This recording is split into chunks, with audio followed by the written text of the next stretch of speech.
So this is going to be a note on components, since I haven't really done a real video on them, and there are a ton of them in the game, and it's kind of hard to pick which ones are good and which ones are bad, and which ones complement the character well. I'm just going to go over them real quick. And good components, there are a lot of them. Really, there isn't a bad component in the game. It's just you need to pick some that suit your character. Oh, hey. And components, they have limits on where you can put them, and some of them will grant you new abilities, which is unique in Grim Dawn. I think unique to Grim Dawn, in that these little add-ons for your items can actually give you new abilities. So on my Albrecht Aether Mage here, in his weapon, I put a Wrathstone, which you can craft, and I'll get to that in a second, and it gives him Aether Aura. And a lot of the melee weapon related components give you an aura for your character. So I have a Calidor's Tempest based character, and he has a fire aura, and then the character I use for the playthrough has a cold aura, and I think there's an aura for every damage type based on those items you can put in excuse me, you can put in your weapons. For ranged weapons, you end up with a ranged ability. So I have just a random gun here with Chaos Bolt. And Chaos Bolt, item attacks, a lot of them tend to be of like just a standard thrown arcing lob shot thing. In Chaos Bolt's case, it's, you know, a Chaos Bolt. But and then auras, when you equip something that grants you an aura, you just activate it, and it generally acts as a DPS boost. And I think they all carry some form of retaliation. And it's definitely something you want when you're min-maxing your character's damage type to go with. Other really solid components to go for are ballistic plating because of the chance to avoid projectiles. I don't have it complete, obviously, but I would assume it jumps up to maybe 20%, and you get bonus armor from it. Focusing Prism is handy to get if you have expensive energy costs that you want to sort of allay. You can use a Focusing Prism, but I would rather go with Black Tallow, since you get 25% energy regeneration, and a tiny bit of chaos damage resistance, but that's not the real reason you go for Black Tallow. I'm actually using 2 pieces, and he has 84 energy regen. For rings, Mark of Illusions isn't a bad thing to go for when you're using pretty much any elemental attack. Shoulders, I like to go with Mutated Scales because it's 190 health is not a small thing to disregard. Hand slot, for casters at least, I think is a little tricky, but for this guy I went with an Unholy Inscription because he has vitality damage on his Abex Aether Ray, and they had a bonus 11% Aether damage on it, so I figured it would work pretty good as a hand components piece. There's also one called Restless Remains, which has casting speed. But I think there are a couple others that do have casting speed that go in the hands, and those would be another good option. I think Spellwoven Threads can go in hand armor as well. Energy Drain is not as good as it should be, in my opinion. But actually, Spellwoven Threads, I might actually put that in someone's hand armor because of the energy regen. But for boots, I know there's a good component in the boots, but I don't remember its name. I've read it though in the forums, but I use Mark of the Traveler because it's actually a quite common drop, and having bonus health regen, and movement speed is pretty good. The minus 10 damage to Beastkin and Beast is a little, kind of a drawback, but the bonus movement speed just being put in any boots is really handy.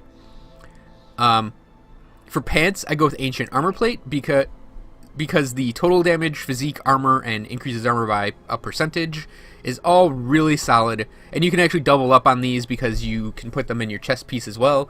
And because it's actually a lot more common than ballistic plating, at least for me, it's been more common than ballistic plating. It's a solid add. And I'm probably going to replace that one with ballistic plating when I get the chance. Other components to look for: the Mark of Drieg is if you're using acid damage.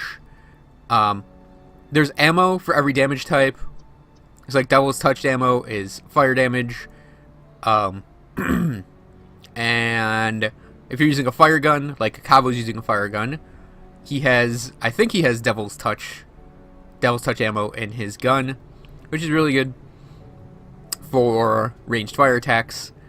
You'll end up with a lot of like silk swatches, serrated spikes, searing embers, scavenge plating, a ton of resilient plating and polished emeralds and mutagenic ichor and molten skin and broiling blood and ectoplasm and cracked lodestones, and I have a ridiculous amount of corpse dust and roiling blood and polished emeralds. Polished emeralds are really handy, especially early on for just building your stats up on some crap weapons that you don't care about breaking down, or for meeting requirements. And I have characters presently that do have polished emeralds in their gear just to get their stats up to use some equipment. That could be replaced later, honestly. Early on, you're going to want to go for like the level 1, or at least low level things like... where is it? Do I have any? I don't have any... Yeah, so Searing Ember is level 7, and 7's easy to get to, and you should throw that in your weapon if you're still at low level but you want to use a fire character. Similarly, I have a character that's using acid and poison, and he gets mutagenic ichor in his weapons. And it goes on for every elemental type. Now you'll notice some of these components generally use 3 or 4, depending on sort of their strength. So Ancient Armor Plate does require 4. I think Unholy Inscription requires 4. Spellwoven Thread requires 4. But something like... yeah, Dense Fur just requires 3. And there are some that are rarer, and they're going to have like a yellower... like there's the brown, and then there's the yellower, lighterish... I don't know.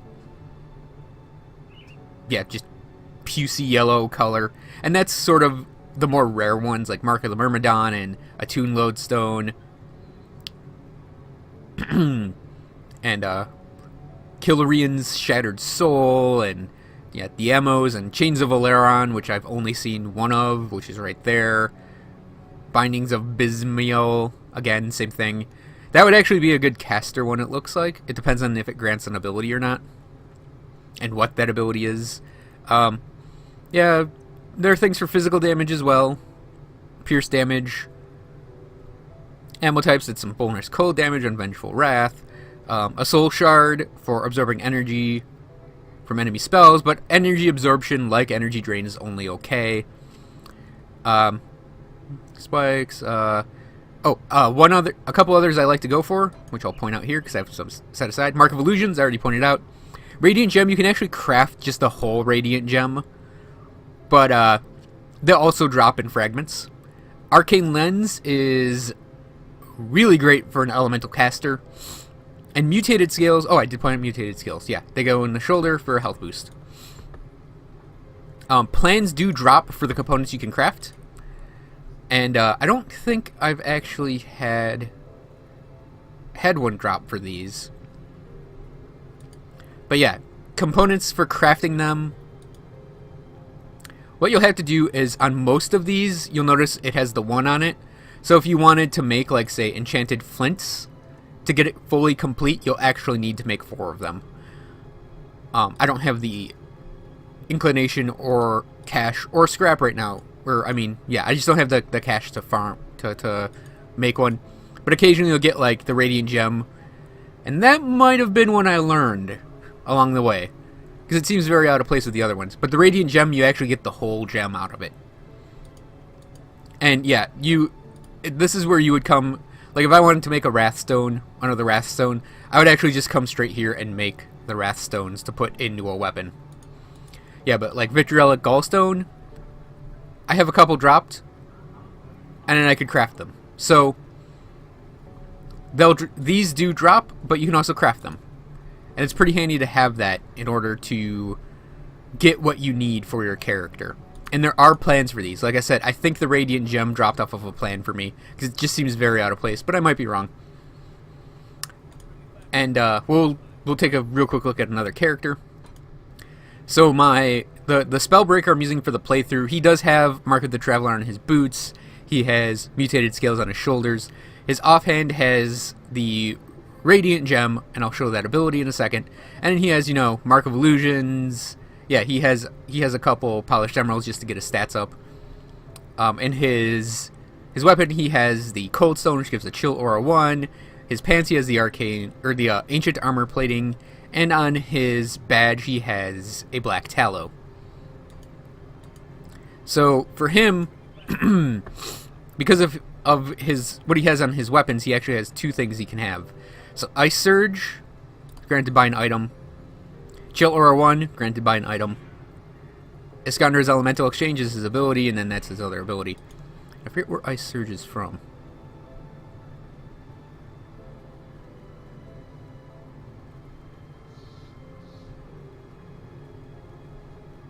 Chill Aura. Oh yeah, Ice Surge came from his thing here.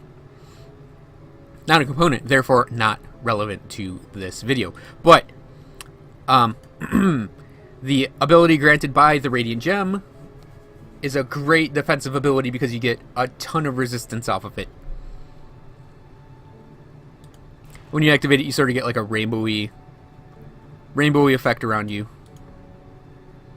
with that sphere, and it's really handy when you have to deal with elemental enemies. So that was components. A very quick look at what they are and what they do, and which ones are kind of the good ones. But really, it's up to you how you want to stack these things, because there are just so many of them that there's just so many of them.